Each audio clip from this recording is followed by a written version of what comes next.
If you see trends that are happening, being there to take advantage of new technology before it might be like the popular thing to do, all you're doing is diversifying your opportunity of being more credible and building that brand across so many different platforms because, again, users have so many choices. And if we are still stuck in just Facebook and Instagram and Google, we're missing the boat drastically. Welcome to a special edition of All Things Fitness and Wellness, MarketFit by ATFW. Today, we're getting you set for 2025 with everything you need to know about the latest marketing trends and practices for fitness businesses to succeed in the new year. Joining me on the panel are Allison Rand, Vice President of Marketing at YouFit Gyms, Tony Stehn, Vice President of Digital Marketing Sales at AmericanEagle.com, and Hannah Unger, Marketing Manager at Fitness World Canada. Before we get to it, a special shout out to our sponsor, AmericanEagle.com. Empower your digital presence with AmericanEagle.com. From cutting-edge web development to data-driven digital marketing, AmericanEagle.com delivers measurable results that will accelerate your business forward. Get started with a website and SEO health check. Contact AmericanEagle.com today.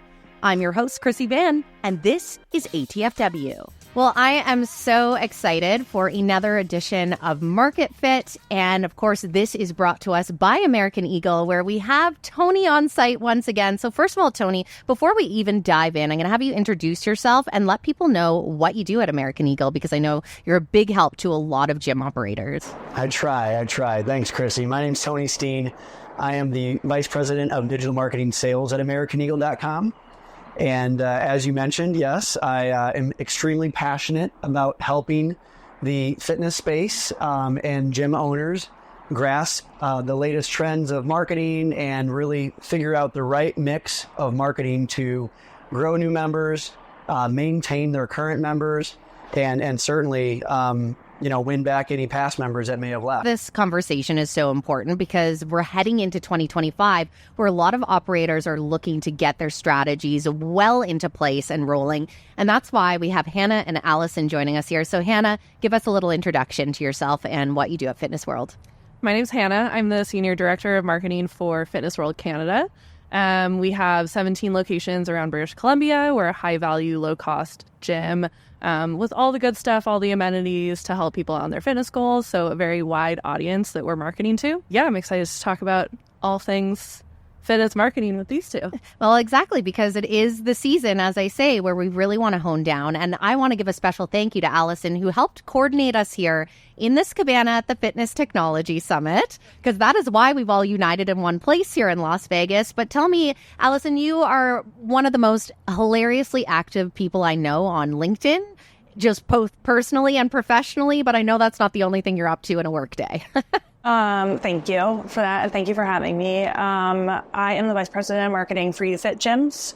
We have 57 locations. We're also high volume, low cost. And really our thing is about making fitness accessible. So affordable personal training, small group training, abilities to bring friends. Gyms have that. It's not like the newest thing, but accessibility is really where we're at. So if you didn't think you could ever have personal training or be part of small group training, we make that, available to you at a low cost, which is something I'm really proud of. Well, I know that all three of you, really the mission is to get more people moving. And we do that by marketing the fact that we are the destination that really can resolve a lot of the real problems we have in society right now when it comes to our physical health, mental health, social health.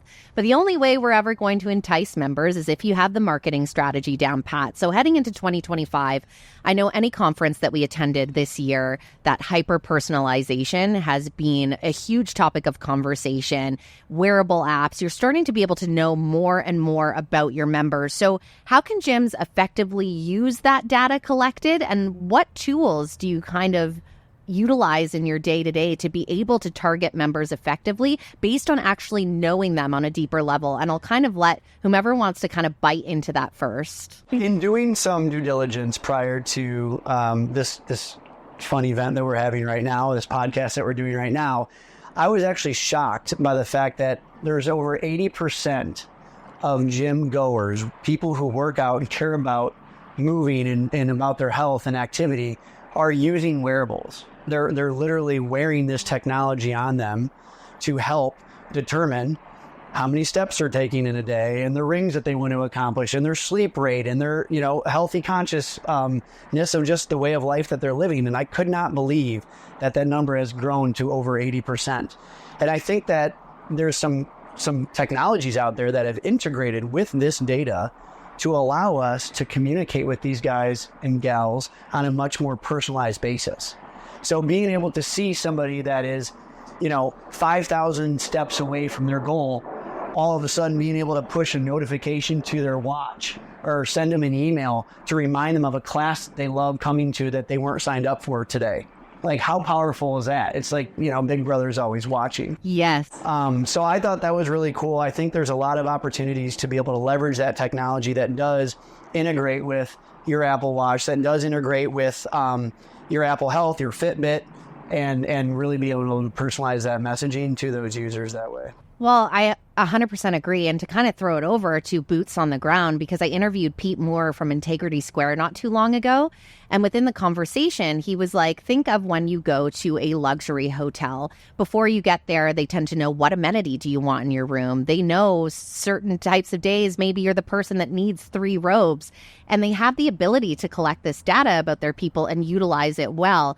Do you feel that the fitness industry is kind of lagging behind in that hyper-personalization? And if so, in your field, how much is this a topic of a conversation to be able to tackle some of these technological ways that we could be communicating a little bit more deeply with your members? I do think that it's lagging behind in certain ways. I think the data is there. So the members are wearing their watches. It exists in that sphere. We have their check-in data, we have their membership data, and that exists over here. And then on this other side, there's a tool to use to put it out into the universe and do something with it. So a real challenge for us, especially if you're on the smaller side of businesses, is you have to piece all of these things together in a meaningful way. And often that can be time consuming. It can take up a lot of resources. It's expensive to bring in another platform that can actually do something with that data. So yeah, I think there's a lot of challenges for us as an industry to use what's there in a meaningful way. Yeah, it's one of those sentiments I heard so much at Beyond Active too, was that lag in technology and just the fact that we're always a little bit late to adapt. And AI obviously was a big conversation in that realm. So for yourself, Allison, implementing automation tools is nothing new when it comes to health club operators. But when it comes to making it more personalized versus a blanket, hey, we haven't seen you in a while, is that something that's at the forefront? And what do you find helpful? I think I do think that I'm talking to a bunch of different AI software developers about how we can do a better job of talking to our members and our prospects, really. So it's not just a matter of the old school call them, text them, send them an email, but really how you tailor your messaging based on how they interact or what they do. For me, I think the biggest challenge with that is protecting your data. So I agree with Hannah completely that there is all this data and you have to figure out what to do with it, but you have to make sure that none of it leaks out. And what keeps me up at night is that you have one piece of software, your AI chatbot, doesn't tell your Hubspot instance about an unsubscribe, and then you have a class action suit. It keeps me up at night. So I'm obsessed with figuring out how to do a better job personalizing, but we as an industry need software and tools that integrate successfully and integrate with the ABCs and the HubSpots of the world. Yeah, that definitely the protection of data. The consequences are so severe if you mess that up. Do you feel with the way things are shifting so rapidly and the fact that we did talk about that adaptation is taking many players a lot of time, but if you have huge budgets, it's easy to accomplish. So how does it affect competition in the gym market if you're working with smaller budget versus large budget? I think both are hard personally, because when you're small, so I was at Vita Fitness, we had 5 locations. And if I wanted to buy a thing, I was like, oh, it's $100 a month per location for this thing. But now if I scale it to 57 locations, all of a sudden I can't have it. So while I'm bigger and I have a need for more technology, as you scale, you also increase costs. So there's efficiencies, but it still gets more expensive. So to a certain extent, when I was smaller, I felt like I had the ability to test and play with technologies more than I do now. Now, if I pull something in, the risk is higher too. Yeah. And for yourself to kind of round it out from the digital marketing perspective, how important has hyper-personalization become in that space? Absolutely critical. And I do agree with Hannah that this space is definitely a little bit behind the times. Because you deal with a wide array of clients at American Eagle. So do you actually notice that within the clients that you deal with in other industries compared to ours? We do. Yeah, absolutely. And I would say that Allison hit the nail on the head. Some of it is because of the lack of funding and investments to be able to put into testing and trying some of these technologies to see if it is going to be the right fit for you guys and for your member base. But to your point, Chrissy, we do work with so many different industries, and hospitality is probably at the forefront of technology. And when I say hospitality, I don't mean like the Wynn or Caesar's Palace. I mean like even restaurants and very well-ran restaurant groups. If you think about Open Table and some of these other platforms, like they've been asking for years, when you schedule your reservation or book your reservation, is it for a special occasion? How many people are coming with you? When's your birthday? They are getting all of that information, and they've been doing this for a decade to be able to build that customer profile. And now they have all of this data that creates that extra layer of personalization. How great is it when you show up to the restaurant and they have everything laid out for you and they know it's a special occasion for you? And we have that data in the fitness segment. It's just not being utilized as well as we would like it to. And I think there are technologies out there. You have Hubspot, you have ActiveCampaign, and you have ClassPass. Hubspot is going to be more of your enterprise level tool. Those that, obviously want to invest in a full-on marketing automation platform should definitely invest in something like a Hubspot. But ActiveCampaign and ClassPass are also really, really good contenders and tools for 2025 to drive higher customer engagement. It allows you to get more personalized with your email campaigns, your SMS campaigns. You can do extremely hyper-focused targeting on different member types that you're trying to attract. And it really does fit well within your overall omni-channel strategy. And the thing about, these types of platforms, when you do get personalized and you are able to hyper-target specific members, is it increases the open rate by about 2 to 3x. So that's one of the main metrics in terms of leveraging email, is looking at open rates, looking at click-through rates, et cetera. And we know that when we can be more personalized and targeted with our campaigns, that you're going to get a higher click-through rate and open rate.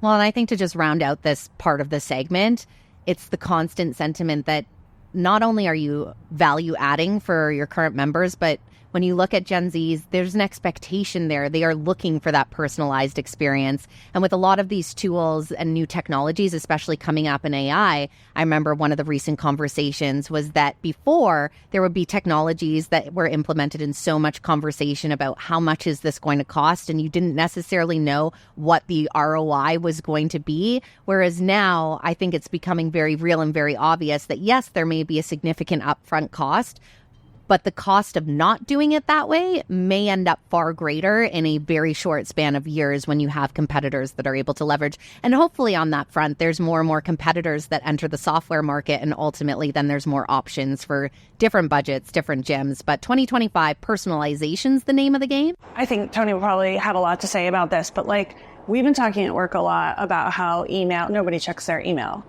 They're flooded. If you're me, I've got probably 1,200 if I open it right now. And it's worse for even younger people like my son, who's I'm like, oh, well, did you see the email? I have to report what the email said to him. And we were talking about how our staff doesn't read their email. And so how can you reach them? And then, throughout the election campaign, we've been flooded with so many texts. So now I don't want to read those anymore. Somebody just commented on that yesterday saying, I have blocked all of these. How is this still happening? Yeah, it's endless, right? And then it becomes okay, well, we're getting so much SMS. So figuring out the best way to reach your member where they want to be reached. And I think of you, Tony, and the apps that you develop and all of that, because push notifications and those types of communications are so key to reaching people in a way where they will accept your message. Yeah. You probably have stuff to add to that. And I'm sorry. No, it's an absolute spot on statement. And we are inundated with email. We are inundated with SMS.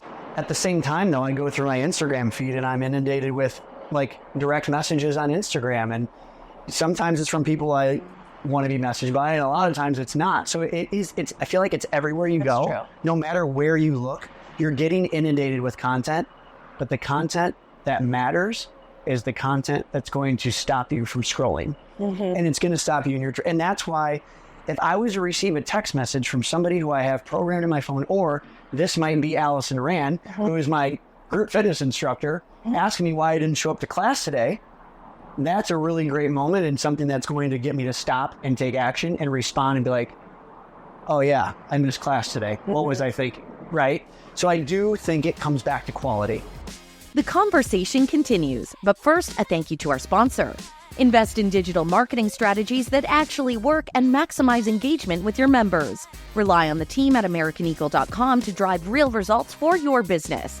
Contact AmericanEagle.com today to get started. One of the things that's delighting a lot of individuals right now in 2025, could not stop hearing about the most simple advice this year, and it was the fact that third spaces in most of our communities are shrinking at a rapid pace. It was 2 years ago, the U.S. Surgeon General declared a loneliness epidemic. We have heard time and time again that social is really a part of our whole health.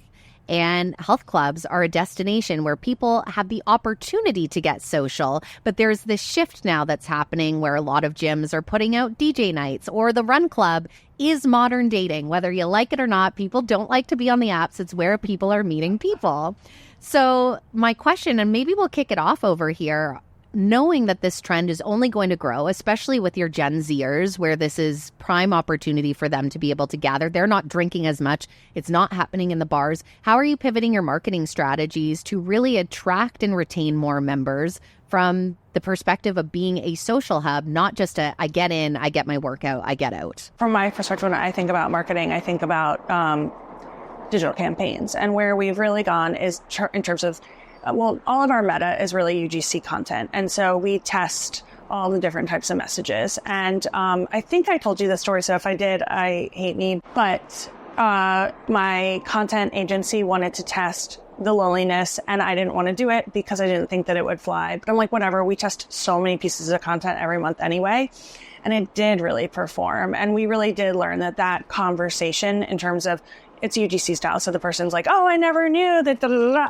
And it's like, and it did resonate. And so we did start to continue to create those digital ads and iterate on them, because it does matter to people, especially younger generations. I will say I broke my finger a couple weeks ago, and I continued to go to the gym because it is my third space. It's my opportunity to see humans in real life. So even though I couldn't lift a weight or hold a thing, I still went, just because that's where I'm held accountable, and that's where I see people alive.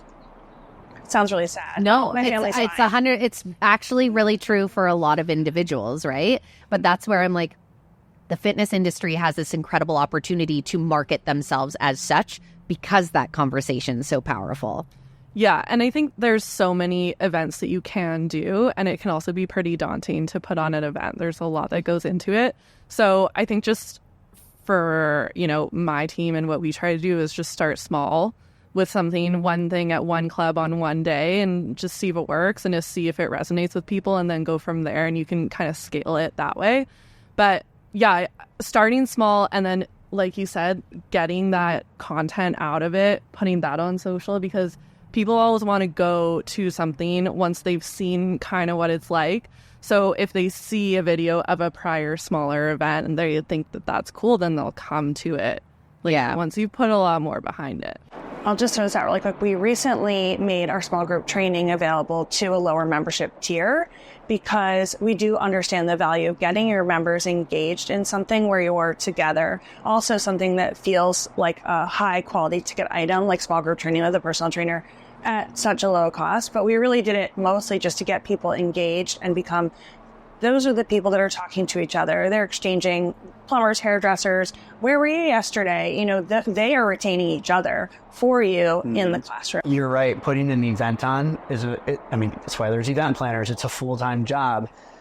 We actually have a client by the name of Shaka Club that's based out in New York. And it is the coolest company where they will go and put on events, probably 4 to 5 events a week for like-minded individuals that want to be networking. And this whole idea stemmed from after COVID, because they're two sisters that started this company. And to your point around, people aren't going out and getting drinks these days. People aren't like doing those types of things like they used to. So they need a place to go and socialize. And so they're putting on like non-drinking events now and partnering up with like body boot camps and yoga classes, and sort of like turning it into a wine and yoga night. And they're getting somewhere between 40 and like 80 people per night at these events. I think it'd be cool if they partnered with a fitness brand. Yeah, absolutely. There's definitely organizations out there, a small sort of grassroots community. Even the way that run clubs started, like it's one person started a run club, got a bit of a social following, and then that's where people are going to meet people. So yeah, there's tons of people out there that are doing these events, and you can absolutely partner with them to kind of bring that audience into your space. And then bonus, you have all these new faces in your gym. And other bonus, they're all going to be posting about it as well. Yeah. We're really focused on that with our seniors. Smart, because that's the other, I'm like, Gen Z, we know, are adamant and want to be in our door. And then seniors as well, if you have the capability to market. Because my favorite, I interviewed a woman out of the UK, Anna Jenkins. She had a gym and she was just like pissed over the stock footage that she could use for her website of seniors working out, because it was all feeble ladies with 5-pound weights. And she was like, not in my gym. That's not how it's going down. So they partnered with a company to redo their stock footage and did a photo shoot in their gym to show them what it's like. Love this. We did a shoot for seniors. And it was like, for example, at the time, my senior director of marketing brought in her mother, and she was our model. And the joy in her face, the beauty, but she also, senior stock footage looks like older people. You know how like I'm probably the age of the Golden Girls, but I don't look like a Golden I see girl. those memes all the time where they're like, you're 40 and da-da-da. I'm like, well, like Botox is holding up a bit, but I know I don't look like that. Just being real. Watch me frown. Oh, I can't. Yeah, mine's slowly coming back. I have to make sure I go back to get rid of my feelings. Chrissy, I'm frowning. Nice. I'm frowning. See, I've got some 11s going on. I work them out at the gym. This is all staying in, by the way, because it makes it real and relatable. More insights up ahead, but first a quick thank you to our sponsor, AmericanEagle.com. Invest in your digital marketing strategy today with AmericanEagle.com's expert marketing solutions. Their comprehensive services in SEO, email marketing, social media, and more will drive growth and enhance member engagement. Visit them at AmericanEagle.com. Obviously, with our group here, social media is something that you spend a lot of time constantly pivoting with, because the benchmarks are consistently moving. And even if you have the most robust in-house teams, we know that in a lot of capacities, teams are stretched thin.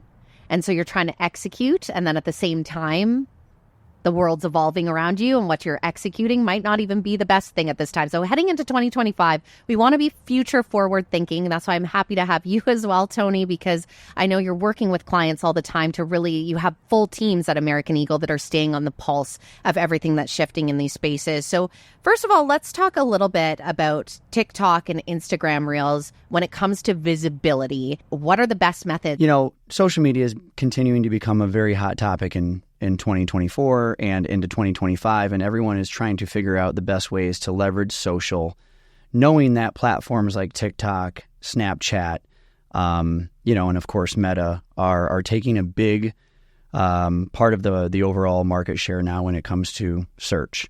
Before everyone went to Google, there's still obviously a huge amount of people that are on Google doing their searches, looking for gyms near me, fitness classes near me, group fitness near me, etc. But a lot of people at the sort of beginning of their search process are now actually going and leveraging TikTok and Instagram to get more insights around that gym, around if it's the right fit for them, to better understand the community that's being built within that gym. And we got to take advantage of it. And the way that we can do this most effectively is through short form videos. It's proven to be a major driving factor in terms of engagement, with fitness-related content actually receiving 35% higher engagement on TikTok than any other category. We should leverage this platform by using testimonials of your members. We should leverage this platform by showing behind the scenes snippets because those are going to perform the best conversions. And then I know a lot of people are sort of on the influencer bandwagon already, but the way that we're utilizing our influencer is going to be really important in doing influencer collaborations, focusing in on those micro influencers that really do have an impact on that smaller community, even though that, they may only have 10,000, 20,000 followers, they have a much more engaged following. And so they're going to yield a higher ROI than a lot of the traditional media out there just due to their strong community connections. A few ways to take advantage of TikTok For You page and Instagram Reels. The first thing that we need to do is create authentic, shareable content. We call it scroll stopping content. Some examples of that: behind the scene videos, member transformations, snippets of high energy classes that give potential members a feel for the gym's environment, leveraging trends and challenges. This could go beyond fitness and just piggybacking off of other trends that we've seen being very popular on TikTok. So associating music to a specific video that's trending. There's also ASMR trends, showcasing user-generated content, which I know is something that we've been preaching for even the last 3 or 4 years. And then highlighting success stories and testimonials, short videos of real member testimonials, progress journeys also perform really well on TikTok. And then the last thing is leveraging call to actions. Although TikTok is a platform where people are going to start their journey and may not be using it as frequently when they are going to enroll as a member or sign up for personal training, it's still super important to incorporate those call to actions so that after a video, you can have something that says, join a free class today, swipe up, check out our 7-day trial at the end of a reel or a TikTok. Those are very important to incorporate into your videos so that we can start tracking the engagement and the conversions that are coming from them. Yeah. And Hannah, you were saying frustrations in the space for sure. So tell me a little bit about impacts that you've experienced. Yeah, I mean, it's definitely hard to get in front of people's eyeballs and, people are scrolling so fast that even if you do show up on the page, how do you get them to stop is always the question. So, yeah, it's really hard. I think the one thing that has stayed true that I've always stuck by is use the platforms the way that people are using them. So don't come at it as a business and push sales down people's throats on a platform where they're just trying to engage with their friends and laugh at a funny cat video. So you have to use the platform the way it's being used. And I think we see that with businesses on TikTok and the way that they're engaging with other users in the comment section. They're not out there being too corporate and buttoned up. They have a personality. They're commenting on it as if it's their own personal page because that's what people want to engage with.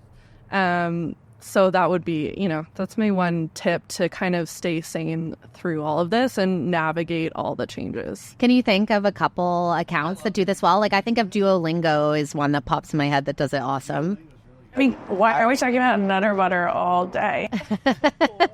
I'm like, Canadian over here is like, what's Nutter Butter? You're kidding me. No. Oh my gosh, you guys have to spend more time on TikTok. We are missing out on the Nutter Butter. But to your point, I've spent more time in the places. One thing I wanted to say really quickly was you mentioned, I love that comment of use a platform the way that it's meant to be used. That's brilliant. We work with a 40 location eye care center. They sell glasses, contacts, etc. But they're an optometrist at the root. The way that they created their TikTok videos, I mean, they have their CEO on with a trending song, right? You got to use the trending songs and the trending hashtags, coming into the office and just being a goofball.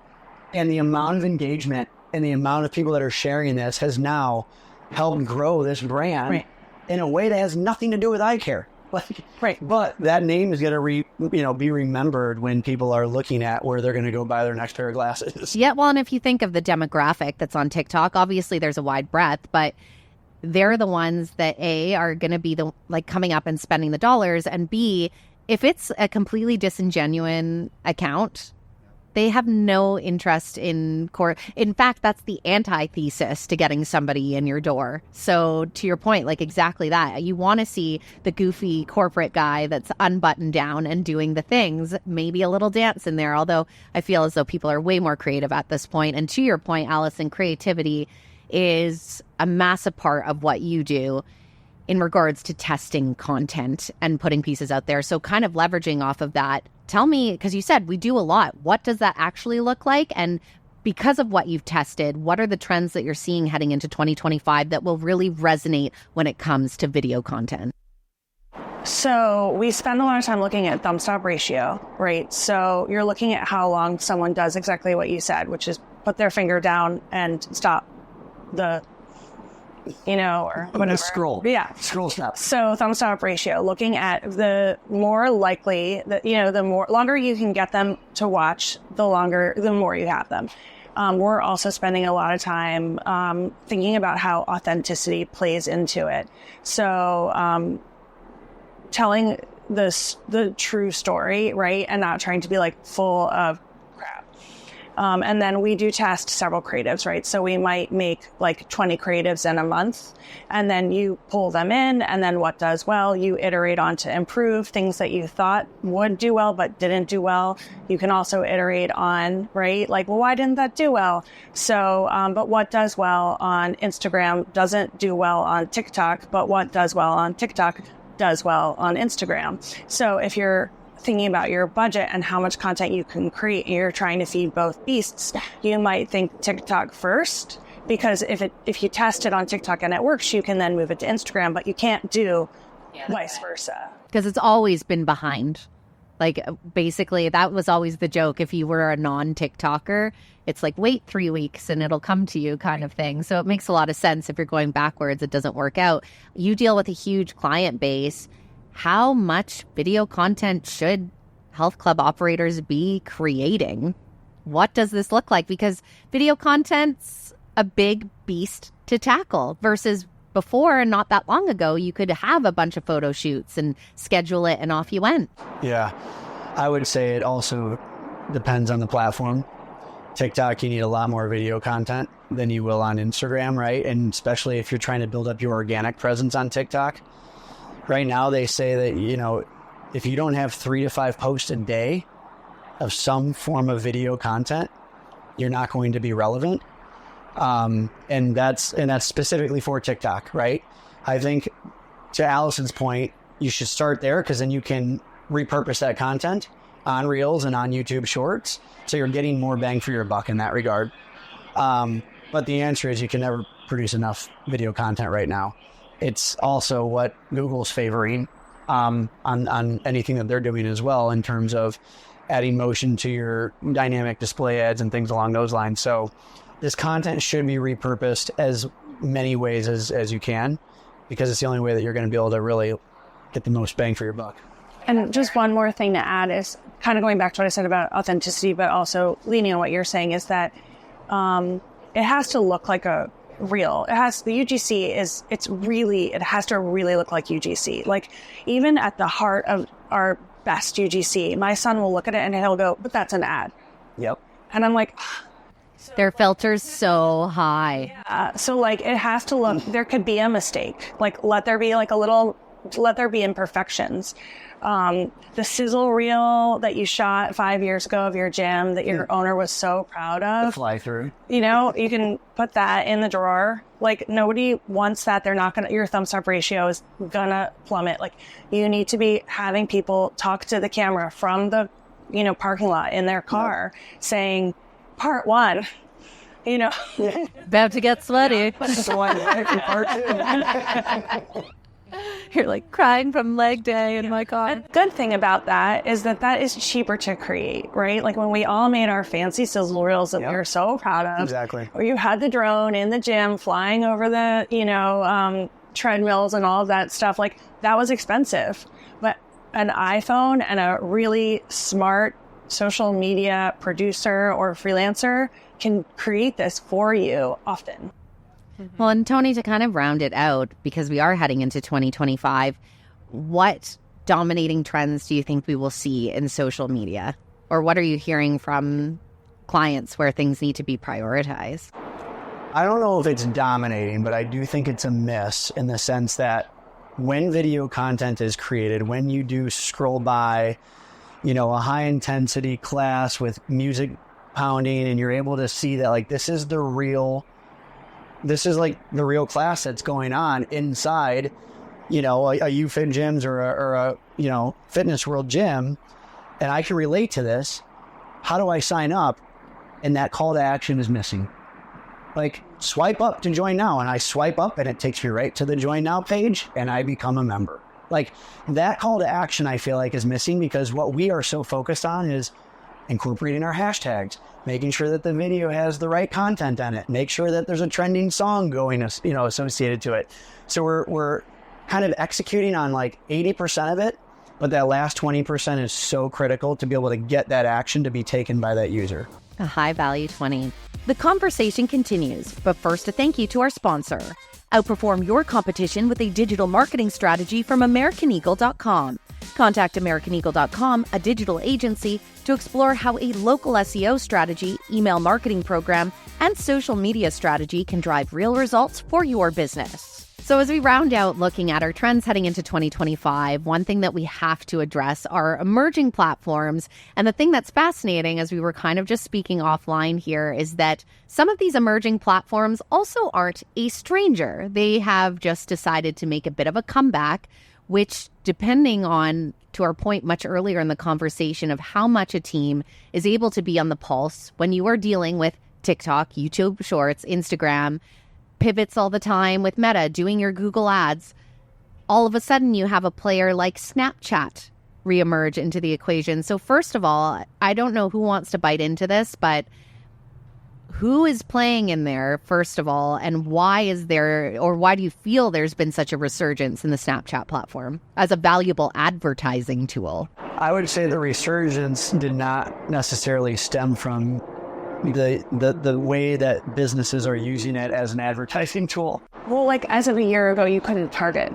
Correct. So yes, the resurgence though has also stemmed from just that younger generation now like coming back to it and using it for the various reasons that they use Snapchat for, which are unknown to some of us older it's like you have folks. These kids using it as their main communication. Yeah.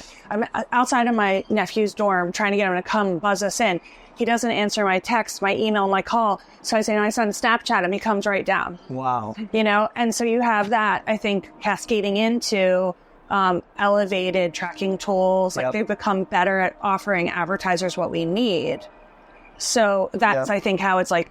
Well, tell me a little bit, Allison, because your team, as I understand, it's planning on exploring this. So what sparked the discussion, and can you kind of share some of the high-level planning going into that pivot? We just really started to talk about it because it seems to me, and correct me if I'm wrong, because we're really just in our initial phases, that now, like before you couldn't target. So if you were, and seriously, correct me if I'm wrong, I will not be embarrassed in front of any of y'all to be like, this is the whole point of learning. That's why we're exactly. But, and because it's so fun when there's something like new to play with. But when like a year ago, when I looked at Snapchat, it was like you couldn't target like a 3-mile radius. It was all like a DMV or something big. I don't remember what it was. I said no. But that's evolved, right? Yes. Yeah. Now you can add geofilters and do geofencing. So like inside your gym. Yeah. So if you're a gym, you're not gonna just put something out unless you're like plan it, right? So correct. And not only can you have the targeting filter has been improved upon and the geofencing is now possible, you can also leverage that with the augmented reality aspect of Snapchat to create your own Google lenses and to create your own sort of stickers and things along those lines. So it's going to evolve, I believe. In terms of the data that's being collected and the way that people are communicating via Snapchat, I'm not as privy to that to an extent because I don't use it really as a platform. Same. I mean, it really is that younger. I was like, whole round tables. But it's something that our team of social media experts who are much younger than myself are really exploring and doing a lot more with. So what kind of content do you make? It's so again, you can create your filters and your stickers so that your members will start using those inside their posts. it's just like, have you FaceTimed somebody recently and like seen all the filters that you can click on and like turn your face into like a cat? Yeah. My kids do this all the time, and the thing is hilarious. Admittedly, I've sent ones like this to friends because it is hilarious. I mean, that's really like OG Snapchat. 100%. And it's That's all the coming Snapchat I And use. it's so fun. We talk about this a lot, even in the world of SEO, which I know we're not talking about, but like some of these old tactics are coming full circle, just like fashion trends. Like we're coming back into time a little bit. And so, yeah, that resurgence of Snapchat where you're creating sort of those stickers, you're able to create lenses, you're able to geo-filter and target people with very specific messaging or things that they can add to their filters with your branding on it. We're thinking it's going to be a pretty big trend. So not just Snapchat is something that's emerging, but utilizing Amazon. So I know, Allison, you were saying this is something that you've dabbled with already. So So we used Amazon's programmatic display network for display ads and for OTT. And their claim is that they have all of this information from the way you shop. So, like, for example, they told us, Amazon said, oh, well, people who shop for at-home fitness are more likely to join a gym, according to their data. That makes no sense to me. Correct. It sounds completely counterintuitive, but you know how I am, and I love situations where I'm like, I think a thing, and the data says something else, so that I put my money where the truth is. So I love it, but I don't have a lot of experience beyond that. So what did you guys learn about it? I do think that there's something there about the fact that think about all of the different types of people that buy from Amazon and everything that they are buying. Like, we have so much data around those health conscious shoppers that now you can pinpoint and put your ads in front of. Also, like, around the geo locations in which those shoppers are purchasing from. So I do think that the programmatic or display ad retargeting aspect of it could be really powerful. But personally, we have not tried it with any of our fitness brands yet either. it kind of just shows we're on the cusp, and hopefully it doesn't become one of those things where emerging technologies we lag behind. I think this is actually a huge opportunity for fitness businesses to be like, Snapchat, Amazon is something that's being highly talked about in this realm. Might as well get teams exploring, testing, and jumping on board if they're heading into the new year. Yeah, the other thing, and I don't know if you guys have heard of anybody trying this, but being able to offer exclusive membership pricing or programs to Amazon Prime members, that's another way to leverage it. But I don't know. I haven't tested that, but that's interesting. That could be interesting too, right? Yeah. 'Cause everybody loves their Prime membership. Right. And if that also unlocks Another some value sort add, of right? value add, Yeah. it's another way to create a sticky member. Yeah. A more sticky Interesting. member. We've got more expert insights up ahead, but first a thank you to our sponsor. When it comes to digital marketing, are you not sure what to do or how to do it? Partner with AmericanEagle.com to drive real results for your fitness business through SEO, social media, email marketing strategy, and more. Contact AmericanEagle.com today to get started. Well, and we've talked a lot about technologies, but to kind of round things out, in 2025, there was a post recently that was done on LinkedIn by Deborah Strugo, who scaled up Row House, and now she is the founder's co-pilot with Fitison. And she was speaking from a marketing perspective, how she's actually done a large shift to more advising of traditional methods and a little bit of resurgence there. How much value do you think traditional marketing methods will have in 2025? Is there, just kind of how we talked about Snapchat, what was old became new again, is there a little bit of that sentiment, or is that kind of a fleeting thought looking forward? We definitely have to focus on a mix between digital and traditional. We, being a digital agency at AmericanEagle.com, focuses heavily on traditional still in terms of TV, radio, and billboard advertising. We also do a lot of direct mail, but in a highly targeted way. That's a great way to supplement everything that we're doing digitally to be able to attract that user when they have that need at that given moment, bottom of funnel, ready to make a decision. In terms of the ways to really leverage this in gym or on your site or on the search engines, I would say really varies depending on what your overarching need is as a fitness brand. But at the end of the day, it all boils down to understanding who your target audience is and what they prefer, meeting your members where they want to be met. For example, we work with a client out in California They have one of the best referral programs that I think I've seen in the industry, where you can literally refer 3 friends and get your entire year's membership for free. To me, that seems like such a no-brainer. That's like, I'm going to refer 3 of my friends to come work out with me because I don't want to work out by myself, and I'm going to get my entire membership for free, which could be of substantial value. The most interesting component about this incentive or promotion was the fact that there were banner ads in every one of their clubs promoting this. Right when you walk in, banner ad right next to the front desk or the check-in desk, and no one was paying attention to them. They got very, very little exposure and conversion from these in-club banner ads. However, at the end of the day, if we were to change our strategy up slightly and you were able to capture that member when they were in the right frame of mind, for example, they leave the gym, you send them a push notification, a text message, or an email because they just left the gym. We can recognize that through their location services or through augmented reality and camera technology or whatever the tool is that we have in place. And then you shoot them a text message when they're getting into their car and you said, did you have hope you enjoyed your workout. Don't forget about our Refer a Friend program. Click on this link, refer 3 friends, and get your entire year for free. Now you have that attention of that member in the right frame of mind, and when they're thinking about, that opportunity, and have their mobile device on them to be able to take advantage of it. We never stop doing traditional advertising. We do TV, radio, billboards. I mean, we are practicing every omni-channel strategy. We're going back into direct mail.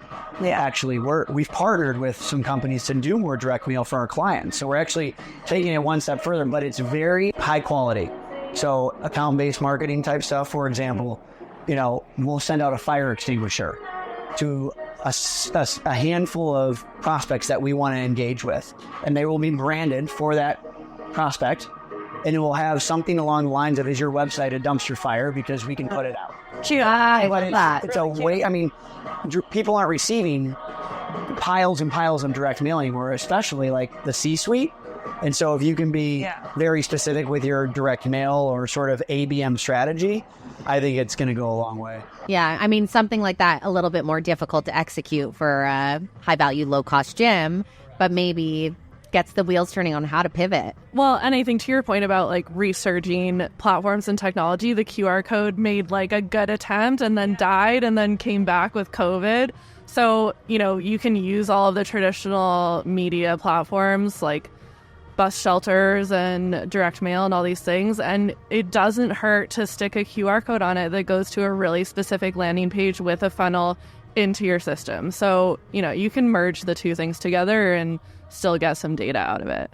Well, as we round things out, but I just kind of want to leave with a lasting nugget. Best advice for marketers in 2025. We'll start with you, Allison, putting you in the hot seat. My advice is, if you're an operator who is a marketer, really understand, I say this all the time, so it's not going to come as a surprise, but understand what you're doing and how you're spending your money, and ask your agency questions and educate yourself. So you've got Tony here, he's great. I trust everything you say. I think you're terrific. But I need to really understand how you're spending my money. So that, let's say you leave the room and I'm left to present on it. I'm not like, could you just call Tony? I need to understand my cost per join. I need to understand where my leads are coming from. If you don't understand it, you need to work with your agency to have the dialogue, to be able to ask the questions, get the answers, so that you're constantly sort of pushing and pulling on each other. Challenge each other. Don't be afraid to challenge your agency, and don't be afraid to get on top of Google Trends, for example, and bring them. Should we be trying, Advantage Plus on Meta? Oh, we didn't think about that. Well, should we test it? Have those conversations. Yeah. Hannah? Yeah, I really like that. I would say my number one, and not that this really changes year to year, but I think it's going to be more important as more platforms and technology comes into play, is at the end of the day, this is a people business, and we're talking to people, and people are the ones that are going to decide whether they're going to get off the couch today and go to the gym or not.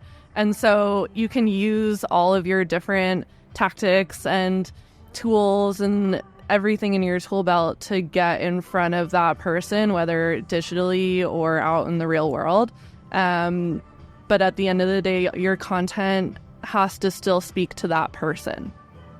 And Tony, to round it out, I want you to give your best advice and then also let health club operators know how American Eagle can help them in 2025. So I think my advice would be to be flexible, be vulnerable, and try new things.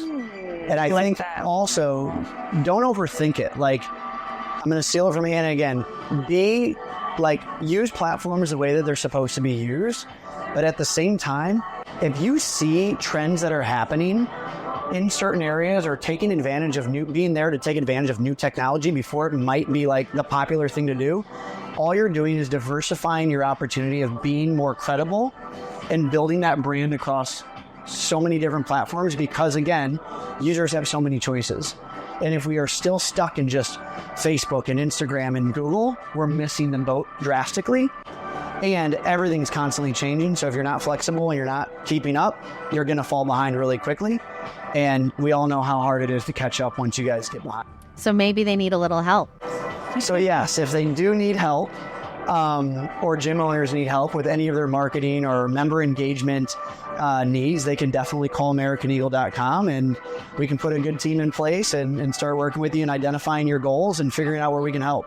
Brilliant. Well, thank you to all of you for helping us get a little set for the new year. It's going to be on us before we know it. And I know that as marketers, you already have your planning well underway. So really appreciate your time today. Thank you. Thank you.